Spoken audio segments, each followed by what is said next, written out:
salaamaaleykum dafa am ay patriote moo xam partisan moo xam sympathisant dañuy seetlu ne dañuy commencé ne dañuy frustration moom lenn moo koy waral mooy soit da nga bëgg poste wala bëgg ku lay nemmeeku yëg la di la oo téléphone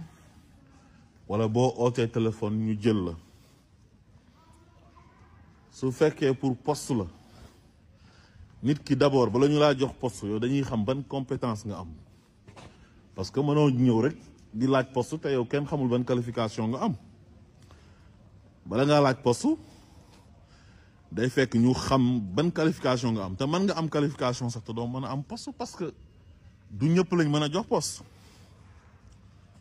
su fekkee nag amoo benn qualification député mën nga ko doon voilà léegi su fekkee da nga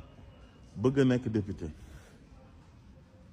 te bu ñuy tànn il faut ñu am ñuñ tànn bàyyi ñeneen est-ce que dañoo mën a tànn ñëpp du militant yëpp wala ñu engagé ñëpp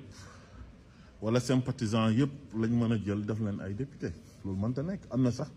ñu nekkoon ci liste yi te jàlluñ parce que liste yi kenn ku nekk li nga am rek lañ lay jox parce que 130 la am ñeneen ñi am plus fort reste ñeneen ñi am 7 ñi am 17 foog naa waa Kër Macky Sall yi te pourtant am nañu nekk ci liste nationale bu Pastef bi jàlluñ am na département yoo xam ne Pastef gagné wu fa te pourtant ñooñu ñu ngi woon ci liste bi Macky Sall bi muy soog a toog Sénégal premier mandat yam est-ce que ñi ngeen gis ñu bokk APR mu nommé leen ci deuxième mandat bi est-ce que ñooñu nommé woon na leen ci premier mandat te pourtant ñu ngi toogoon nekk ay militants actifs man pour man nit su fekkee da nga nekk ci benn engagement citoyen ne da nga bëgg sa réew da ngay xeex pour sa réew waroo ci séntu dara quoi waroo ci séntu poste waroo ci séntu ku la wax jërëjëf parce que yow da nga ko doon def pour sa réew defoo ko parce que jëmm Ousmane Sonko bi moo tax defoo ko parce que da nga war a am poste par force lu tax ngay am poste ak yow ban poste lañ lay jox mais am na ñu am compétence am qualification te kenn joxu leen poste instant bi man daal dama jàpp ne gor du laaj gor dafay toog bañ jox ko su manee mu ne nangu naa jox leen ma su manul mu ne manuma décliné nekk militante rek wala militant ci parti bi di def li nga war a def loolu rek servir réew mi la parce que parti bi mooy bannière bi nga xam ne moom la ñuy demee à la conquête du pouvoir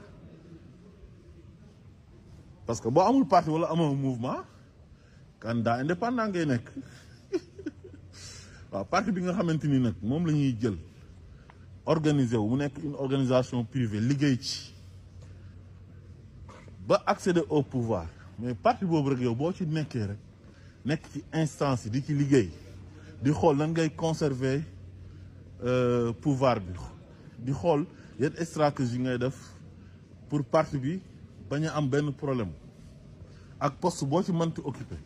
même booy nekk ci permanence ba di bale sax ñu xam ne yow am nga gëm-gëm bëgg nga parti bi yaa ngi liggéey loolu rek liggéey la mais toog ne man dama doon xeex dañ maa war a jox poste wala su ma oowee gars yi dama leen war a jot mais gars yi koo ci oo su fekkee dañ ko soxla mais bu la jëlul yow nga nekk ci sa ay yitte loolu warul tax nga mer sooy mereel ki nga xam ne moom nga oo jotoo ko moom mais loolu warul tax nga frustration boo xamante ni dafay concerner yow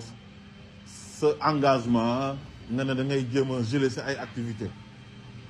loolu rafetul quoi du pour góor daal waaw mbir mi sacerdoce la quoi xam nga warul nekk loo xam ne dañ koy def di ci séntu dara ñun masuñoo gis Ousmane Sonko man mii di wax ak yéen man Ousmane Sonko masuma kaa gis masuma kaa dégg téléphone te su ma ko gisul dégguma ko tamit damay continuer di leen jàppale pour le projet parce que loolu moo taxoon ma engagé pour Sénégal baax su fekkee ñoom mën nañ defar Sénégal mu baax man loolu rek doy na ma mais toog rek ne yow daal man dama doon xeex léegi gars yi falu nañ frustré naa parce que kenn awuma su ma ootee du ma jot kenn joxuma poste kon yow li nga doon def gëmoo ko li nga doon def su fekkee da nga ko gëm frustration waru cee am loolu mooy dëgg nañ waxante dëgg bu jotee nañ waxante dëgg te yàlla tax lan mooy poste kenn ku ci nekk yaa ngi doon liggéey yaa ngi doon lekk yaa ngi doon naan avant Pastef di accéder au pouvoir léegi Pastef falu rek ku nekk di génnee sa jikko frustration yi commencé yëfu baa doole yooyu mooy lan kon lan lañ doon xeexee Macky Sall kon xanaa kon ñu bàyyi woon fi Macky Sall c'était mieux moo gënoon kon dañ fee waroon a bàyyi Macky Sall parce que jikko yooyu ñoom lañ ko xamee woon te ñun biñ doon xeex dañ doon xeex genre jikko yooyu donc li ñu doon xeex nag soo ñëwee bëgg a def les mêmes pratiques mais loolu du sotti ñoo mën a jàppale le président de la République et son premier ministre nañu leen di jàppale mooy nañu am discipline nañu teey soyons patients xam nga engagement bi biñ koy def dafa war a nekk ngir yàlla ngir bëgg suñu réew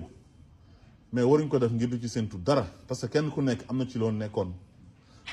li béy daan dundee ba sax sikkim mën na cee wéy di ci dund mais lan mooy poste lan mooy poste non mais sincèrement man yenn comportement yi su ma gisee damay ruus damay am gàcce quoi billaahi wallahi tallahi